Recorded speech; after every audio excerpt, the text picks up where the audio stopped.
Olá pessoal, aqui é o professor Celso. Essa é a sétima aula do curso de IA Generativa pelo Sejur da PGE do Rio de Janeiro. Estou regravando a sétima aula sem a presença dos alunos porque eu tive problemas com essa e com a anterior, ok? A anterior, que também se encontra no YouTube, a gente terminou parando nesse slide com os exercícios, ok? O primeiro exercício é muito simples. Ele pede para a gente criar um tensor, deixar explícito o D-type dele e depois a gente fazer um cache para poder ver como o PyTorch, o atributo D-type, ele retorna quando a gente está usando ele em forma de string, tá? Então aqui é muito simples, torch.tensor, ok?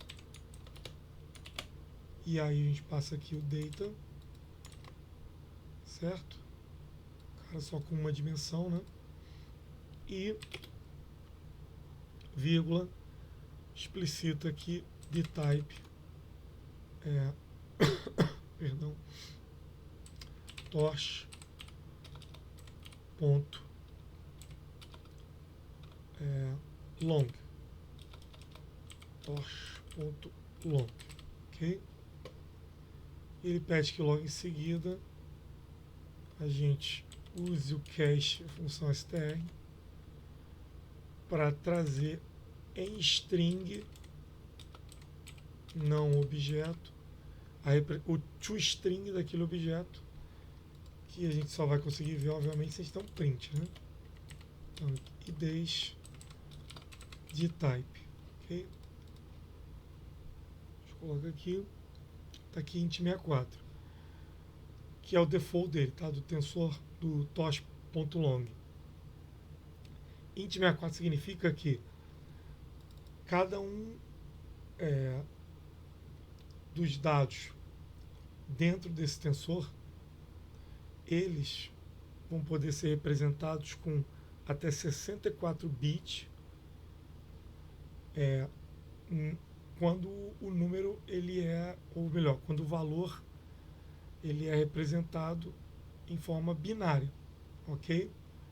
Então, por exemplo, 10 em binário é 1010, tá? Quando você converte 10 da notação decimal para a notação binária.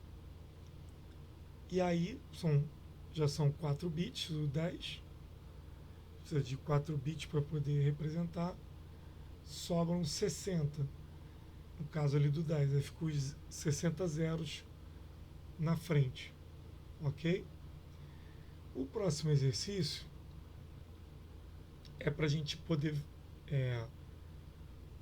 recuperar o shape, tá? Ali daquele tensor, que é aquela coisa dos pacientes, e pegar dali também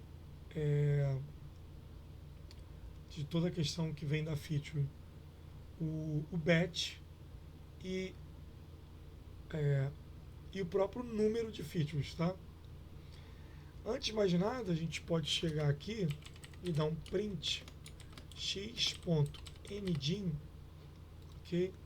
Para a gente ver a quantidade de dimensões, ou eixos, né? Então ele só tem duas dimensões aqui, ó. Um eixo e o outro eixo são as linhas, né? Ok? O shape dele, ele está esperando que a gente de alguma maneira pegue aqui 6, certo? E depois, de alguma maneira, a gente pega ali o 4. Para isso, lembra, o shape ele é um objeto que você pode recuperar do tensor.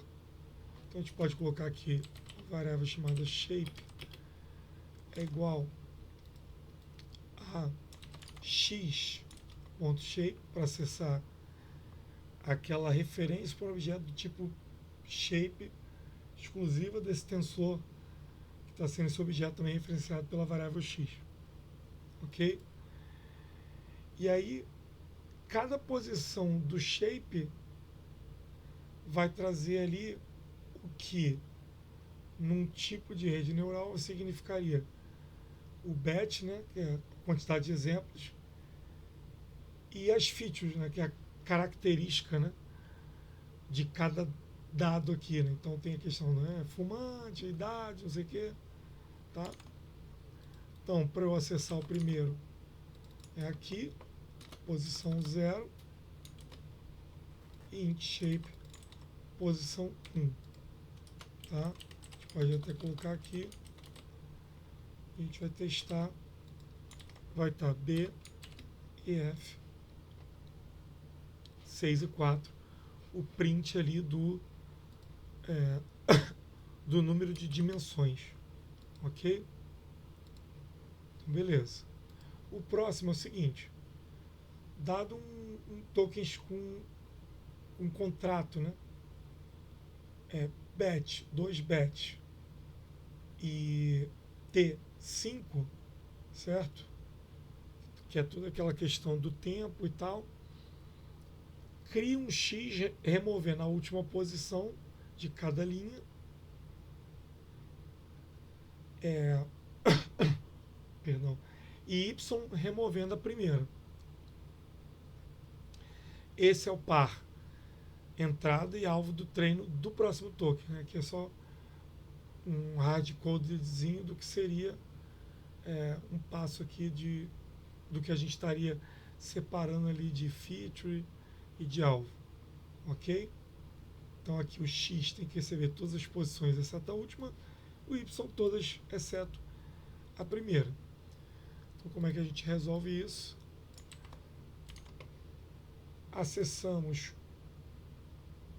como se fosse um array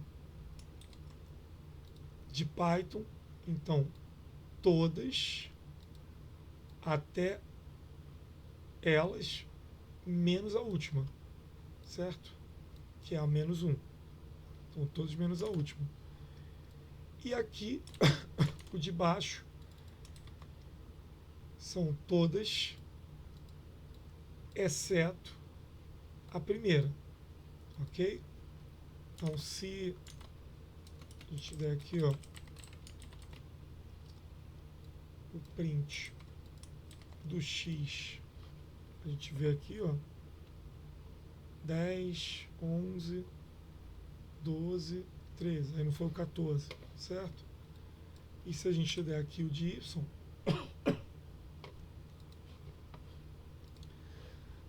a gente vai perceber aqui, deixa eu ver se eu executei direitinho, que ele vai pegar aqui, ó, ali começando do 11 e do outro começando do 21, ok? Isso vai ser bastante útil, porque o alvo vai ser sempre o próximo token, ok? Bem, próximo exercício. A gente já tem aqui a figura do logista, né, que é o cara que guarda são nossas pontuações. Ela tem um shape aqui B, T e V, né, V de vocabulário. E o alvo, né, que seria o que o modelo, teoricamente, o conjunto de dados que você vai usar para treinar o modelo, já tem ali dizendo o que seria o Y, o normal, né, sem o chapéu.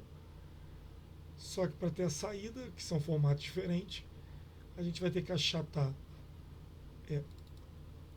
o flat log receber, né, a transposição de B vezes T com V, e o flat target de B vezes T, ok? Então como é que a gente pode fazer isso? Aqui ele já estava acessando aqui, ó, o shape, né, do logit, e aí eu posso muito bem, já que eu preciso achatar, usar a função reshape. Eu vou pegar a quantidade de batch, na verdade não é nem a transposição, é simplesmente multiplicar a quantidade de exemplos, tá, pela quantidade da amostra aqui, da questão do tempo. E ficar também com a dimensão do vocabulário. Então aqui a gente pode até fazer print flat logis Engine, para a gente ver, tá? Tá aqui, agora ele fica com 2, ok? Mas lembrando que o Logistics mesmo, se a gente colocar aqui, ó, Logistics Engine, ele tinha 3, certo? Aqui, ó, 3 dimensões. A gente usou o Reshape para achatar. A mesma coisa a gente pode fazer aqui com target, que está pedindo para ser o quê? B vezes T. E aí, se a gente usar o Engine nele, flat target, né? Por quê? Porque a ideia é o quê? Para cada um só vai dizer 0, 1, 0, 1. Ok? Beleza? Depois eu tenho que corrigir aqui, porque acho que tem uns prints a mais, mas não tem problema. Essa é Olá pessoal, aqui é o professor Celso. Essa é a 7ª aula do curso de IA Generativa pelo Sejur da PGE do Rio de Janeiro. Estou regravando a 7ª aula sem a presença dos alunos, porque eu tive problemas com essa e com a anterior. Ok? A anterior, que também se encontra no YouTube, a gente terminou parando nesse slide com os exercícios, ok? O primeiro exercício é muito simples. Ele pede para a gente criar um tensor, deixar explícito o D-type dele, e depois a gente fazer um cache para poder ver como o PyTorch, o atributo D-type, ele retorna quando a gente está usando ele em forma de string, tá? Então aqui é muito simples, torch.tensor, ok? E aí a gente passa aqui o data, certo? Cara, só com uma dimensão, né? E vírgula, explicita aqui de type, perdão, torch ponto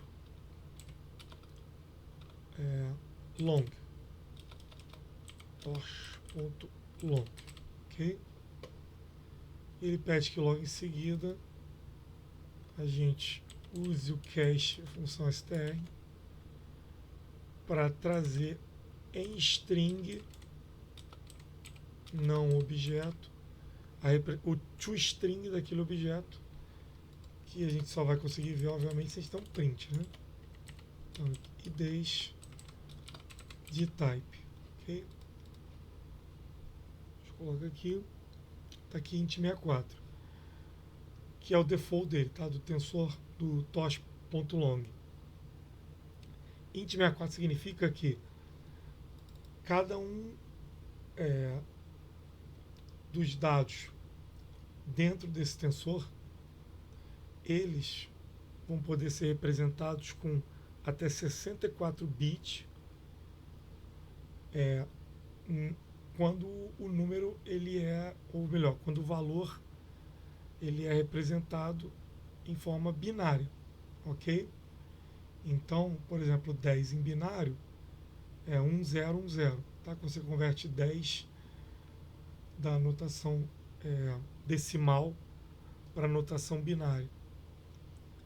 E aí já são 4 bits, o 10, precisa de 4 bits para poder representar, sobram 60, no caso ali do 10, aí ficam os 60 zeros na frente, ok? O próximo exercício é para a gente poder recuperar o shape, tá? Ali daquele tensor, que é aquela coisa dos pacientes, e pegar dali também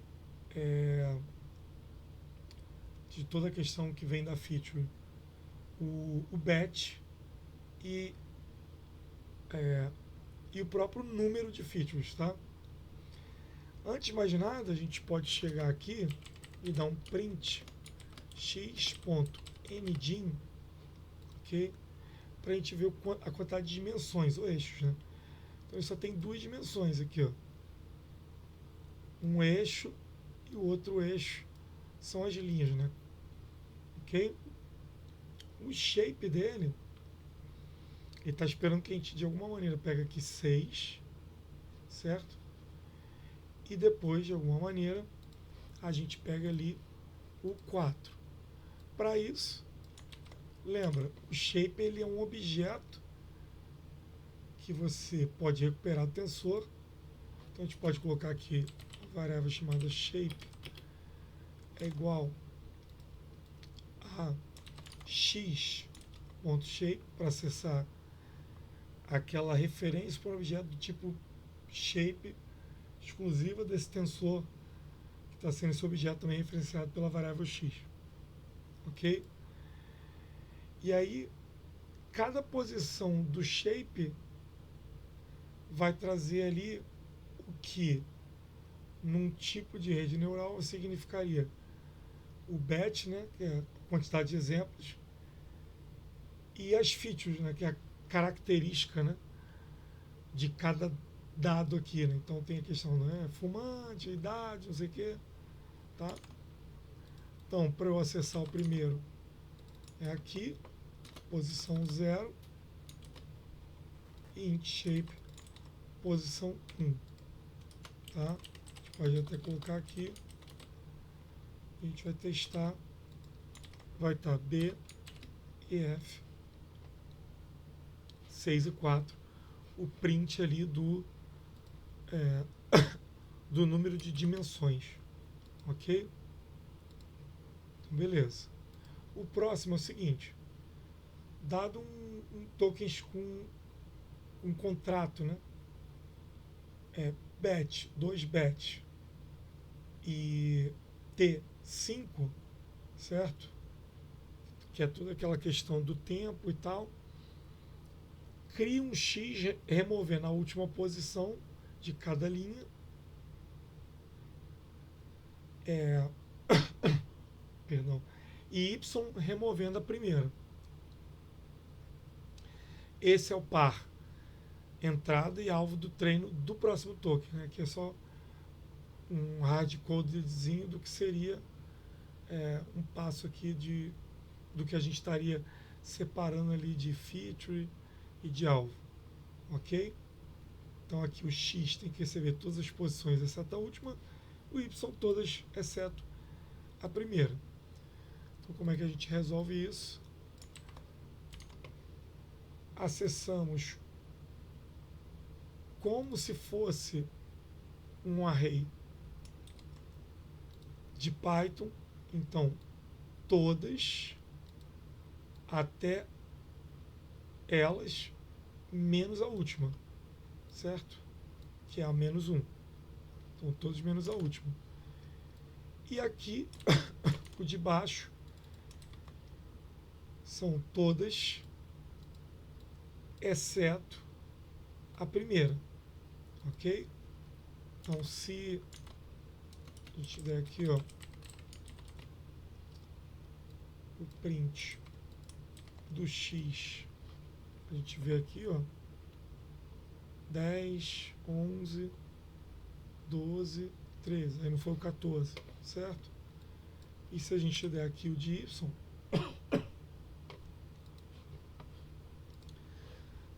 a gente vai perceber aqui, deixa eu ver se eu executei direitinho, que ele vai pegar aqui, ó, ali começando do 11 e do outro começando do 21, ok?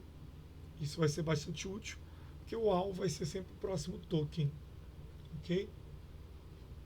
Bem, próximo exercício. Bem, nesse exercício aqui é para a gente praticar o uso do reshape. Tem 2 tensores, um tensor aqui chamado logist, né, para guardar as pontuações, simulando, né, que aí ele tem o shape, a gente pode ver aqui que tem um array maior, depois um array com cada 2 posições dentro, né?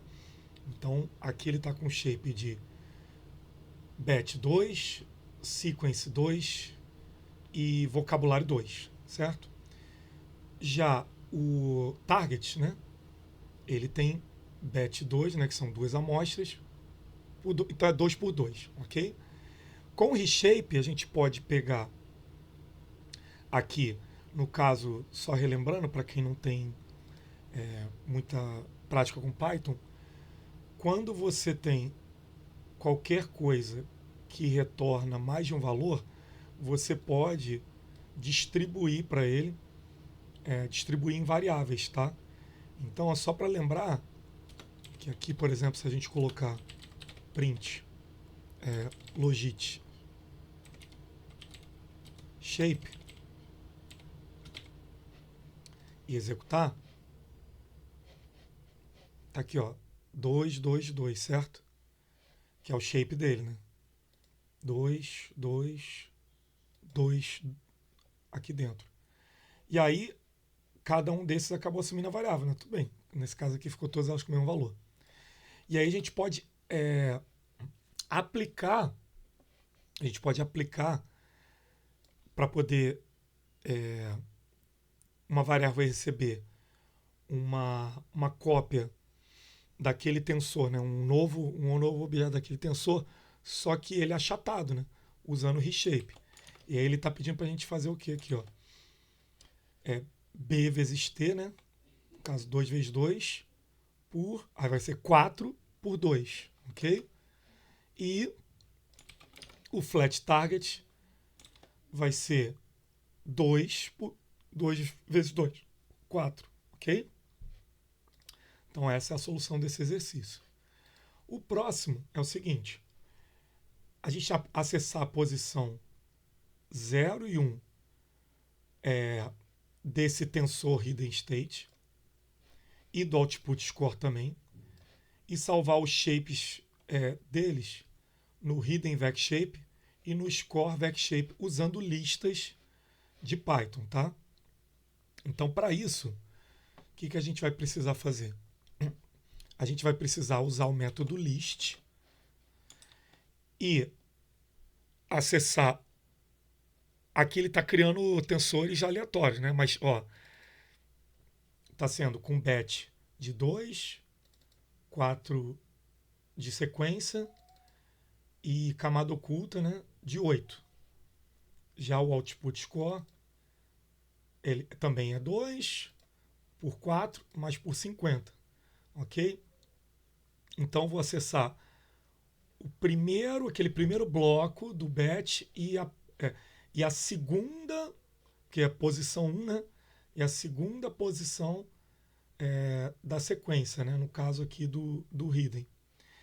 E fazer a mesma coisa agora para o output score, ok? Então, no final das contas, se a gente ver aqui, ó, print hidden vec shape, tá? 8, ok? Porque ele tem, a gente até acessou a posição. A posição, tudo bem, ela é randômica, tá? A posição é randômica. Se a gente coloca aqui com a posição, tá? Toda vez que eu rodar, vai ser randômica. Agora, o shape daquela posição interna ali dentro, tá? Do hidden vec shape, é 8, ok? Então aqui é 8. E se a gente colocar para imprimir o do score vec shape, 50, né? Se a gente ver todos os output score, ó, tá aqui os 50. Beleza? Bem, esse último exercício é para a gente utilizar o recurso do AutoGrad e fazer a retropropagação, tá? Então, ele está pedindo para a gente, o y receber o resultado, né, do tensor vezes 2. Então, a gente coloca aqui tensor vezes 2. A gente confere aqui que é o y, tá? A gente vai observar que ele cria um novo tensor, né, com aquela operação, né? 3 vezes 2, 9. Se tivesse outros aqui, ele ia multiplicar cada um deles. Por ter o gradiente, se a gente tentasse aqui de cara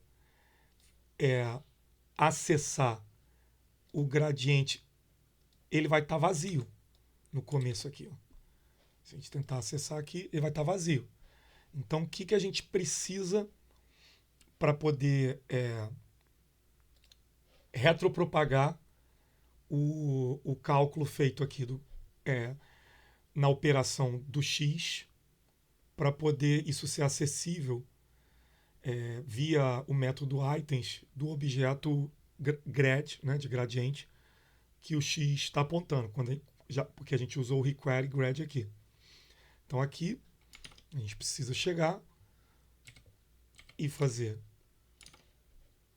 o y, né, que recebeu aquela operação, ele retropropagar, tá, para o grad_val, que ele está pedindo aqui, receber x.grad.item.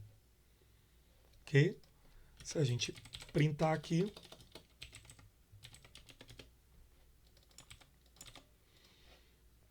grad_val com 6, ok? Porque o gradiente ele é do x, mas quem recebeu um tensor resultante da operação foi o y, né? Então, por isso que foi necessário fazer a retropropagação no próprio y, ok? Beleza? Bem, então, até aqui nós trabalhamos com a questão da representação vetorial por token. Mas ainda falta a decisão do seguinte: como a gente sair desse vetor interno para a questão da predição do próximo token, né? Que é o que a gente tanto quer com o modelo de linguagem. Relembrando, né? B de bet ou lote, tempo, sequência, largura da representação, e da representação interna, né? O hidden, e o V o vocabulário.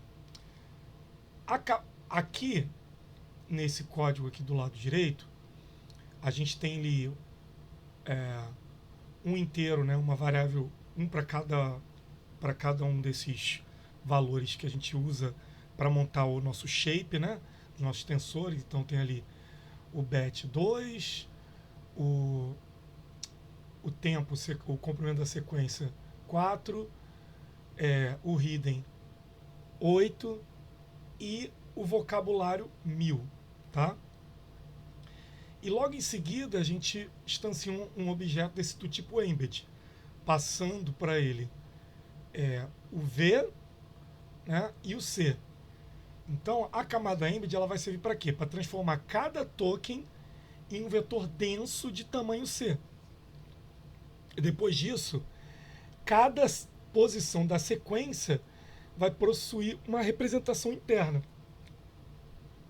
Mas nesse momento, o modelo, assim, ele ainda não decidiu qual é o token a seguir. Só tem cada token só está com aquela representação interna, certo?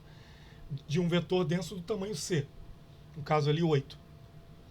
E é aqui que entra a camada do linear, tá?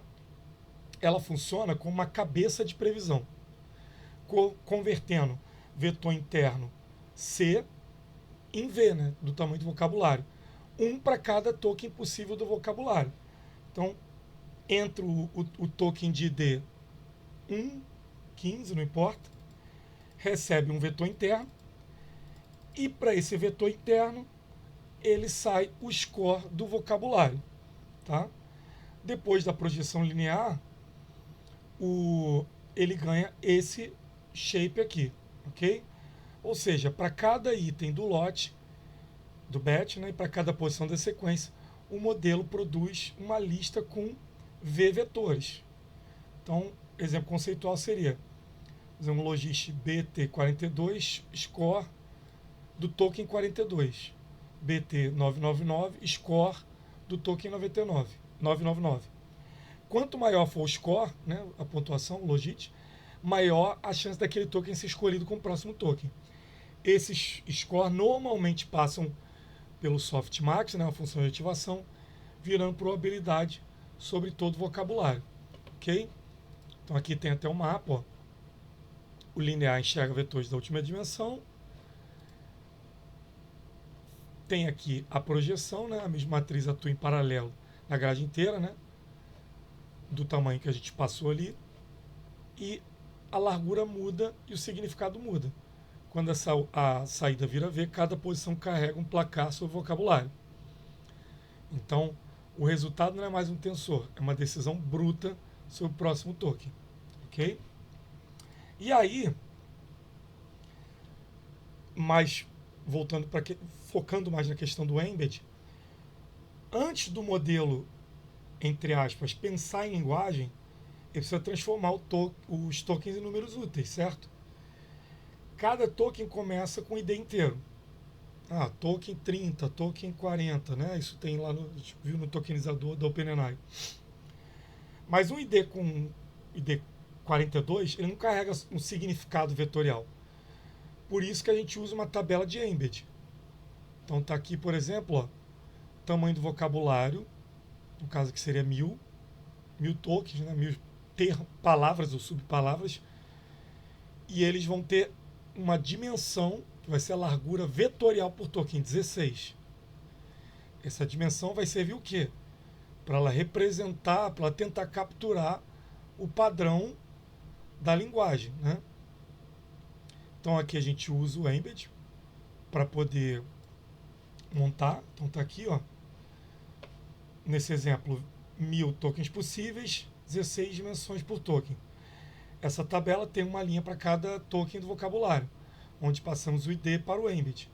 O PyTorch faz um lookup, cada ID pega a sua linha correspondente. Então, token 42, linha 42 da tabela, vetor de tamanho 16. Então tá aqui, ó. Vamos rodar aqui o código. Então tá aqui, o shape da tabela, ó. 1000 por 16, ok? Ele requer gradiente? Sim, tá? Porque o embed já por default ele tem isso. Aí a gente vai fazer aquela questão de olhar, montar aqui um tensor com os IDs, né? Que vão representar cada token. Cada ID pega uma linha da sua tabela. Então, ó, se você passa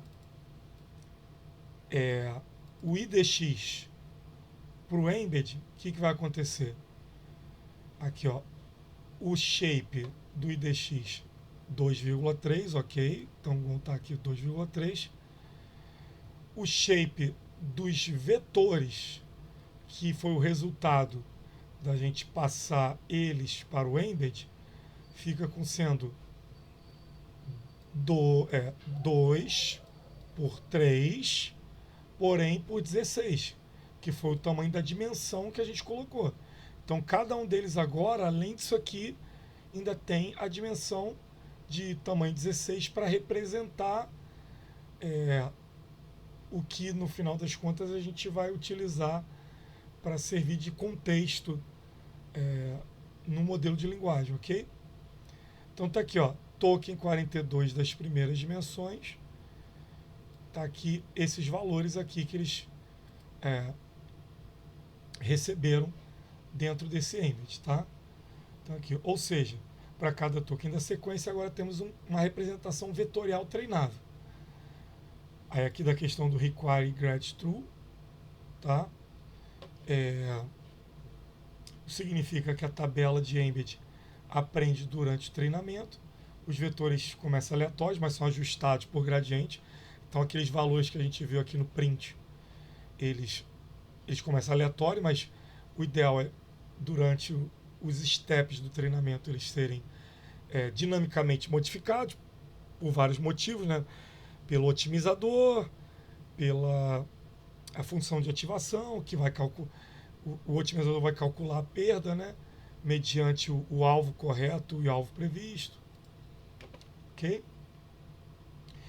Isso que significa, conceitualmente, o embed é parecido com uma coisa chamada one-hot do token da matriz W. O one-hot é um vetor de tamanho do vocabulário cheio de zeros, com apenas um na posição token. Por exemplo, para o token 42, seria um vetor de tamanho 1000 com 999 zeros, mas com apenas um 1 na posição 42.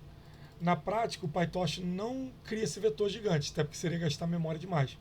Ele indexa direto a linha certa da tabela. Ok?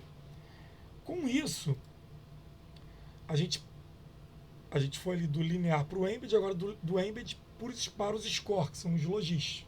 Ok? Aqui a gente começa a ver o caminho completo até chegar ali o cálculo da diferença, do loss. A gente começa com os tokens de entrada. Então aqui, ó, e dx vai ter um shape de batch e de sequência. Ok? Aqui, ó, no caso aqui começando aleatório, tá? Nesse exemplo, que é o batch tamanho 2, sequence 4, hidden 8, vocabulário 1000. O embed, ele transforma cada ID de token em um vetor interno do tamanho C, certo? O cara lá 42, ele vai ganhar um cara do tamanho C e por aí vai, ok? E aqui tem o linear também. O resultado é ganhar esse shape aqui, né? Quando a gente aplica, igual a gente fez agora naquele código anterior. Ou seja, para cada item do lote, cada posição da sequência, temos agora um vetor de representação. E aí depois a gente usa uma projeção linear. Então tá aqui, ó, Alt Project NN CV. Ela vai transformar cada vetor interno em scores de vocabulário. E aí, para poder a gente criar o logis, a gente passa o resultado daqueles embeds, tá, para aquele linear que recebe, ele tem como shape uma dimensão do tamanho do hidden, né, que é o C, e do vocabulário. Por quê? Porque ele vai transformar cada vetor interno no que seria as posições sobre o vocabulário. Ou seja, cada posição agora vai ter um número V de score, no caso aqui 100. Um para cada token possível. Para calcular, nós juntamos as dimensões B e T. Então tá aqui, ó, a gente faz um reshape, que é o que a gente fez naquele exercício, tá? Isso vai servir para quê? Para transformar todas as posições de todos os exemplos em uma lista de previsões, né? Por isso que a gente tem que achatar. E aí, aqui entra a questão da entropia cruzada, que vai comparar para cada posição, os scores do modelo com o token correto do target, okay? Que seria novamente o Y. Esse loss, que vai ser resultante aqui da entropia cruzada, entre os logits atachados, né, que é o score atachado, e o alvo, né, o alvo aqui randômico também, né? Então aqui, lógico, né, no exemplo real, será todo o poder emana do, e aí o alvo aqui, povo, qual a capital da França é? Paris, ok? Então aqui ele vai pegar a diferença no loss e ele vai usar isso para poder fazer o quê? Como é um número, o loss é um número escalar, quanto menor, melhor o modelo está prevendo o token. E aí a gente vai usar aquele slice de array para selecionar o score da última posição da sequência, normalmente usado o próximo token, né? Então, como resultado, seria aqui o próximo token aqui, ó, vai ser o resultado dessa fatia, né? Para a gente pegar a questão da relação do último, né? Do último, no caso previsto. Só uma observação. Nesse código aqui, o target, igual eu falei, ele está sendo aleatório. Só para demonstrar o formato. O modelo de linguagem target seria os próprios tokens deslocados de uma posição para frente. Ok? Bem, agora a gente tem aqui um exemplo meio montando tudo usando